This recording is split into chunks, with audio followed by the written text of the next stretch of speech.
जय गुरु जी, शुक्राना गुरु जी। संगत जी, आज हम 178 पेज नंबर पे हैं और ये जो हमारा सत्संग है दिव्यामा बुक से, वो है जेएस अलग अंकल का है, जो कि ब्रिगेडियर हैं। और ये जो सत्संग है वो नोएडा से है, यानी मेरे शहर से है। तो हम सत्संग शुरू करते हैं। उनकी छत्र छाया में हम गुरु जी की शरण में अगस्त 98 में पहुंचे। यद्यपि मैं 1975 से 1984 तक जालंधर में सेवारत रहा था और हम उनके मंदिर के निकट ही रहते थे, किंतु गुरुजी ने हमें 1998 में अपनी दया का पात्र चुना। उस वर्ष से अब तक कभी पीछे मुड़कर नहीं देखा। 1998 में हम दुबई में रह रहे अपने एकमात्र पुत्र का विवाह कर रहे थे। गुरुजी ने मुझे उसका और वधू के चित्र लाने को कहा और उन्होंने दोनों को अपना आशीष दिया। मेरे पुत्र का विवाह मार्च 1999 में संपन्न हुआ। ऐसा लगा कि गुरुजी का रक्षा आवरण सब आयोजनों पर बना हुआ था। मैंने उससे पूर्व ही नोएडा में अपना मकान बनवाया था और धन की कमी थी, पर गुरुजी की कृपा से सब आयोजन बहुत अच्छी प्रकार से संपन्न हुए। स्वागत समारोह दिल्ली के ताज होटल में हुआ था। उस अवसर पर चित्र लेने वाले सज्जन ने प्रभावित होकर कहा कि वह दिल्ली में 500 से अधिक विवाह आयोजनों में कार्य कर चुके हैं और प्रत्येक पंजाबी विवाह में शराब के बाद झगड़े अवश्य होते हैं, पर यहाँ पर ऐसा कुछ भी नहीं हुआ। वसंत कॉन्टिनेंटल होटल में एक अन्य समारोह के बाद हमारे अतिथियों को नोएडा ला रही बस खराब हो गई। महिलाओं ने भारी गहने पहने हुए थे और आधी रात बीत चुकी थी और सब सुरक्षित घर पहुंच गए।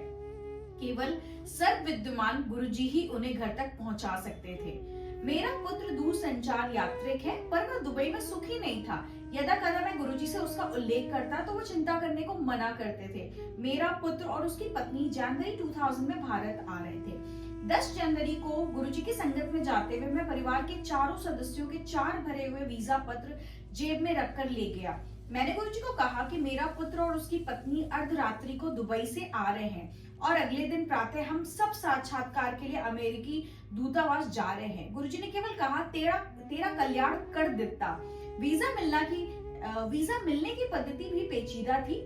दूतावास के बाहर औपचारिकताएं पूर्ण होने के बाद अंदर पहले एक बड़े सलाहकार प्रारंभिक जांच के पश्चात एक साक्षात्कार कर्ता के पास भेज देते थे। पंक्ति में मैं सबसे आगे था। मेरे पीछे मेरी पत्नी, फिर पुत्र और उसकी पत्नी थी।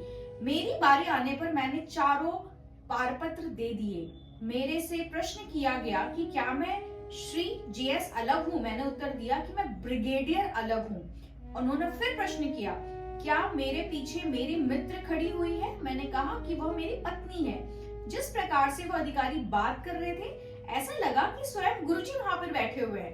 क्या मुझे 10 वर्ष का वीजा चाहिए। उन्होंने फिर प्रश्न किया। जब मैंने उनसे पूछा कि क्या वह हम चारों को 10 वर्ष का वीजा देंगे, तो उनका उत्तर हाँ में था। उन्होंने मुझे पहले नंबर की खिड़की पर जाने को कहा, जहां 10 वर्ष के वीजा मिलते थे। मेरे यांत्रिक पुत्र के लिए वह असंभव था, पर हम सबको 10 वर्ष के वीजा मिले। उस दिन जब हम गुरुजी के पास पहुंचे तो उन्होंने कहा, हो गया काम। हमने उनके चरण स्पर्श किए। यह तो चमत्कार ही था। जुलाई 2004 में मेरा पुत्र और अपनी पत्नी और हमारे पोते के साथ अमेरिका में रहने गए।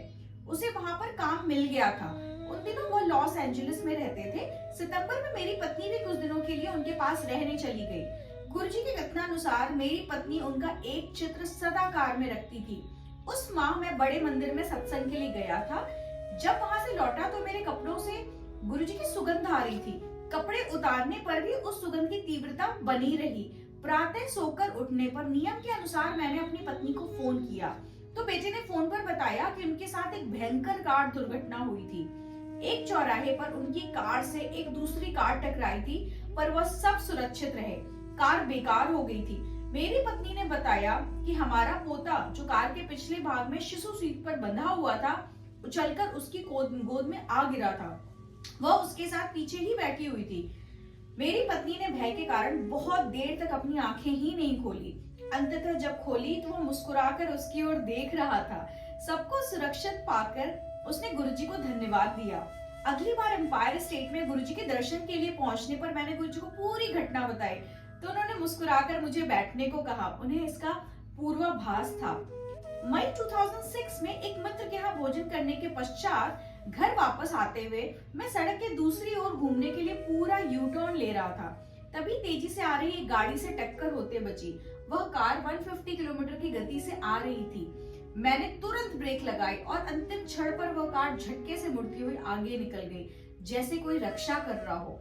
यदि मैंने पूरा मोड़ ले लिया होता तो वह हमें पीछे या किनारे से आकर मारती। मैंने गुरुजी का धन्यवाद किया।